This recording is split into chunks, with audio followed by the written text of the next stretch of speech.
The burden of motive. A lesson I learned from following the fascinating career of the late prosecutor Vincent Bugliosi is that motive for a crime isn't needed to secure a conviction. The motive part of the oft-repeated formula, means, motive and opportunity, is neither necessary nor sufficient to secure a conviction in a court of law. But it helps. To be sure, the motive sometimes may be hazy or difficult to understand.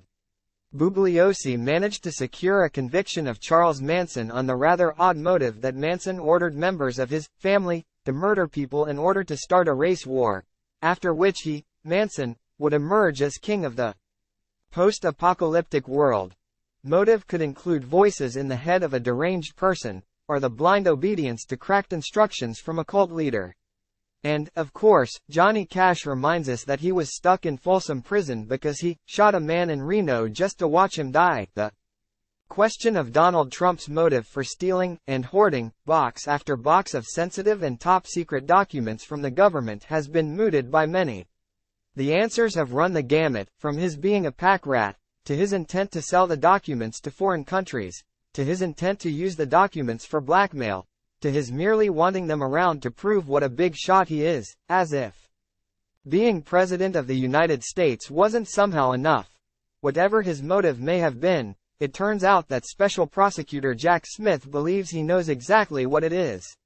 In a recent court filing, Smith wrote, "What is in dispute is how the secret document theft occurred, why it occurred, what Trump knew, and what Trump intended in retaining them, all issues that the government will prove at trial primarily within classified evidence." Italics mine. So clearly Mr. Smith knows Trump's motive for stealing those top-secret government documents, but he's elected not to tell us what that motive is in this court filing. All we know for sure is that he thinks he knows what it is, and he believes he can prove it in a court of law. That is a considerable burden that Mr. Smith has set for himself. Given that he has a history for caution and precision and that he has been scrupulous in his prosecutions of the past, I believe it's a burden he will have no difficulty discharging. Time equals 400 ms. greater than, but it occurs to me that Jack Smith has provided us with some insights into what Trump's motive is not. For example, if his motive was that he's merely a pack rat, a favorite motive frequently suggested by MAGA Republicans, there would be no need to spend a lot of court time proving such a thing.